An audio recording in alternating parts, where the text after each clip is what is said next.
Cover the logo on your product. Would anyone know that it comes from your brand? A lot of brands, the only way that you would know that this is a product that belongs to them is if the logo is front and center. But there's a challenge there. If you are only recognizable when someone can visually see the marker of your brand, you're leaving a lot of room in your customer psyche up for grabs. Perhaps your logo is too small, perhaps it's covered, perhaps it's done in a way that's tone on tone where it cannot be seen. If the only time that your brand becomes recognizable and your product becomes recognizable as your own is when someone can visually see your logo on your product, then you are simply leaving room for error. So what can you do as a brand, whether you're an existing brand or a startup brand, to create a system? And this is what the smart brands think. They think in the form of systems to create recognizable elements, repeating patterns through fabric selection, through branding choices, through trim selection, through construction, to be able to create recognizable patterns that people can associate time and time again with their brand. And over development, that product becomes synonymous and that feature becomes synonymous with the brand. Think of things like the Adidas 3 stripes. Think of things like the on-running rubber hose sole. These are all elements that are not the brand logo, but are instantly recognizable as part of the brand. So how can you bring that forward in your own products? Well, that's exactly what we're going to be discussing in today's episode. Without further ado, my name is Shadi. I'm the co-founder and the creative director of FittDesign, the world's first sportswear design agency. And over the last 10 years, we've literally helped thousands of brands go from idea to a physical product. And the number one driver that I try to bring to every single project that I take a part of is consistency in decision making. Because it's the decisions that we stack on top of each other that create brand value and brand consistency.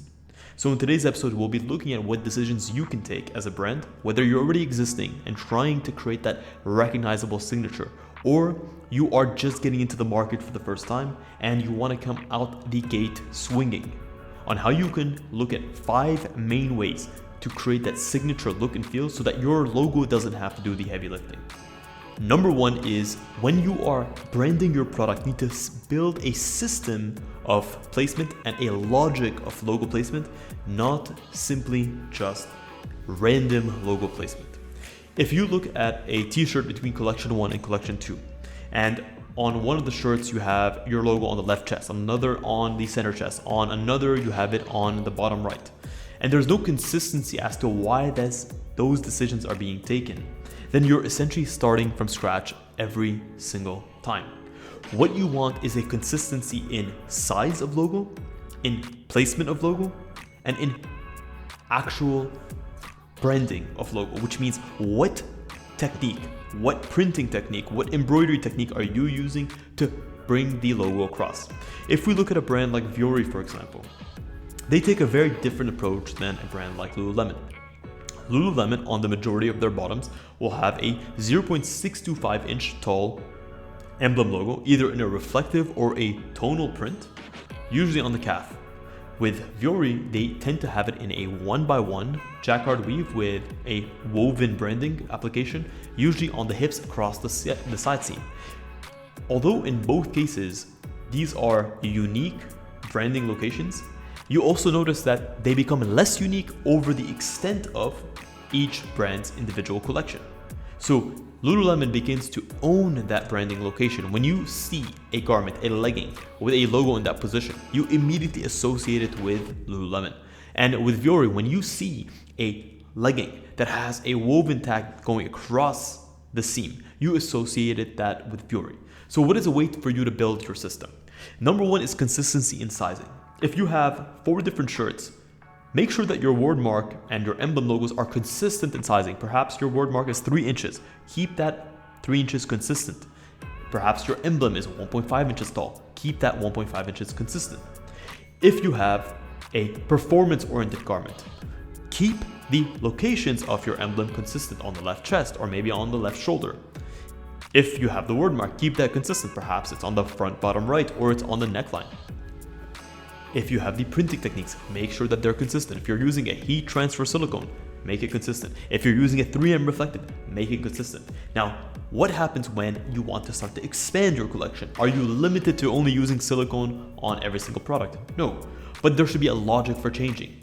Perhaps you started with silicone, but you're going into more running focused products. Then it might make sense for you to bring in a reflective finish to your print and then have consistency there. So building a system comes down to sizing, location, and print technique, and also associating those decisions with the intended use of a product. If you have a more performance-oriented product, there's one subset there. And then if you have a lifestyle-oriented product, then you can create a different language for those. But it's important to maintain consistency within each of those sub-ranges. Number 2 is to create and maintain consistent silhouettes across your products. When you look at the fit of any given sportswear product, functionality has to come in first and foremost, but perhaps you can also use sizing and proportions in your products to create that signature look and feel. Perhaps it's an extended shoulder. Perhaps it's a slightly taller than average waistband height. Perhaps it is a specific cut or a specific length of trouser. Consistency in silhouettes is, especially if they are different than what you tend to see in the majority. That is what also creates a brand signature. If we tend to look at Vuori, as opposed to comparing it with Lululemon's main product, the Align pant, it was a simple straight waistband all the way across. With Vuori's All the Feels legging, which is their equivalent of the Align pant, they have a very subtle V shape on the back. They've taken the quintessential staple product, and by adding a very subtle V on the back, what they're saying is, we're trying to make this a bit more feminine, we're trying to modernize it a little bit more. And then of course, you have many other brands that follow suit and they create, but you have to come back to the original. If you look at a brand like Balance Athletica, for them it was that very intense, deep V cut on the back, which is like Vuori, but even more intense, which could speak to a different type of customer.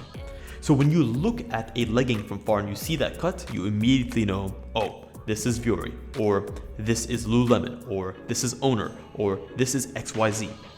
So silhouette consistency is key. If you have a boxy cut for your everyday daily t-shirt, maintain boxy cuts. If you have a lengthened shoulder, then lengthen the shoulder. Number 3 is for you to use a recurring construction map across your products. So when you look at how a product is made, it's going to be constructed, which means you're going to have fabric that is cut and sewn together to create the finished product. What shapes, not just the sizing or the silhouette, what shapes you're using in these patterns ultimately will create an impact. Alphalete was very well known early on for having the tapered fit around the waist, where you had the fitted chest but also the tapered waist. This was a unique cut for the time. Perhaps you have slightly shorter sleeves, or to get more technical in the construction, if you have a running short, perhaps instead of having a standard split hem, you have some sort of hexagonal split hem that has, instead of just one chamfer, another chamfer, you have 3 chamfers, almost like a hexagon. These are ways which you can bring in construction cues and maintain the consistency. Perhaps you have a yoke on the back, and instead of having it be a straight yoke, it's a curved yoke, or maybe it's an angular yoke. Perhaps you have a very specific type of shoulder construction where instead of being a traditional set and sleeve, you use a modified set and sleeve, which is kind of a hybrid between a raglan and an actual set and sleeve. Or maybe use a saddle sleeve, which is a slightly more angular raglan sleeve. With construction, this is where having an intimate understanding of product development comes into play. Because if you don't know what are the options available to you, you don't know that you can add a stepped hem detail, which is where the front is longer than the back. And if you think of early Polo Ralph Lauren, they pioneered that look. That simple construction technique became synonymous with Ralph Lauren. So if you don't know they exist, then how can you implement them? This is why having an intimate understanding of product development really allows you to carve out your signature look, which then you become synonymous with. Imagine being able to own something like the 3 stripes that Adidas has, which simply comes from an early need to reinforce the seams by adding in this extra piece of fabric and top stitching it from both sides. Now it's become Adidas's look. 1, 2, 3. Number 4 is to turn your functional features into a visible brand code. I had referenced this in the beginning of the episode, but if you look at the On running shoe and you look at the sole, immediately you'll understand with the midsole and the sole that there's something different going on here. You've never seen a sole like that. It almost looks like cut up rubber hoses stacked side by side along each other, and that's simply what it was. They took the fabric and the construction technology behind how they constructed their air sole, and that became the signature look of the brand. It became something that when you see that, you know that it's an On running shoe. Or it can be something that is less hidden, because a lot of brands, they have these very technical features.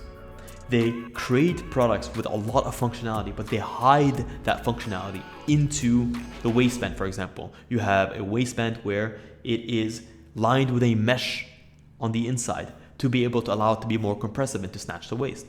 If you look at Alphalite's Amplify legging, they pioneered using the seamless knitting technology and creating that 3-tier waistband system where they had a 1x1 rib, a 2x2 rib, and a 4x4 rib. Basically graduated compression, and you could visually see how that feature was working. So by turning your functional features into a visible brand code, not only do you create a unique look and feel to your product that instantly becomes synonymous with your product, but also if you've patented that functional feature, you also own that piece of intellectual property real estate. 2, 3. Number 5 is to build a finish library for your product and maintain consistency. Because recognition in your brand aesthetic doesn't only come from the shape, it comes with the touches, the finishes, the feel of the product. If you look at Lululemon, that buttery smooth fabric that we associate with their Align pant, which every single brand under the sun uses today, is something that they pioneered back in the day with their Luon fabric, what we call a peached finish. So for you, you need to pioneer, or you need to look at your product set, and for each product, outline what is a specific type of finish that I want for each of these products. If I think back to the Athlete premium garments, they were characterized with a super soft, lightweight, stretchy fabric that hugged the body and shaped the muscles. And that subline of Athlete is what today became the Origin line. It essentially is what became today as the Zero line, is that essence of daily essential fabrics that have that soft, supple feel, that are very natural feeling, even though they have some synthetics in them, but that also give you a great fit as well. So for you, you need to look at optimizing and homogenizing your zippers, your fabrics, your aglets, your drawstrings.